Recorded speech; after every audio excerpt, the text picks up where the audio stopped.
నమస్తే welcome to టీ10 భారత రాజ్యాంగ ప్రాథమిక నిర్మాణంలో లౌకికవాదం అంతర్భాగమని అత్యున్నత న్యాయస్థానం నొక్కి చెప్పింది. పీఠిక అసలు సిద్ధాంతాలు లౌకిక ధర్మాన్ని ప్రతిబింబిస్తాయని స్పష్టం చేసింది.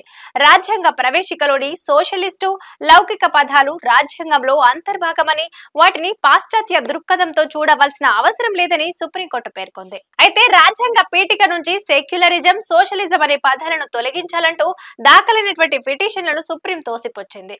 1976లో 42వ రాజ్యాంగ సవరణతో సెక్యులరిజం, సోషలిజం వంటి పదాలను జోడించారు.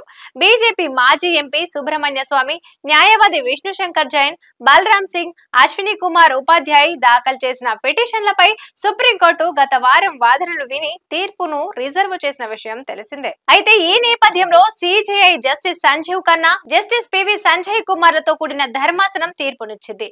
ఈ పిటిషన్ ను తిరస్కరించిన ధర్మాసనం పిటిషన్ ను వివరంగా విచారించాల్సిన అవసరం లేదు అని స్పష్టం చేసింది.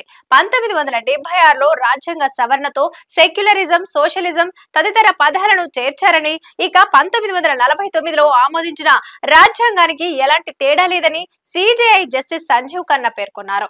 సోషలిస్టు, సెక్యులర్ అనే పదాలకు వివరణలు ఉన్నాయని, వాటిని వేరువేరుగా అన్వయించకూడదని ధర్మాసనం అభిప్రాయపడింది. సోషలిజం అంటే అందరికీ సమాన అవకాశాలు ఉండాలని, సమానత్వం అనే అంశాన్ని ప్రతిబింబిస్తుందని తెలిపింది. దాన్ని మరో రకంగా చూడొద్దని స్పష్టం చేసింది. దేశం సోషలిస్టు సంక్షేమ రాజ్యంగా ఉండటానికి ఉద్దేశించిందని స్పష్టం చేసింది. భారత రాజ్యాంగ మౌలిక స్వరూపంలో సెక్యులరిజం అనేది అంతర్భాగమని సిజేఐ జస్టిస్ సంజీవ్ ఖన్నా స్పష్టం చేశారు.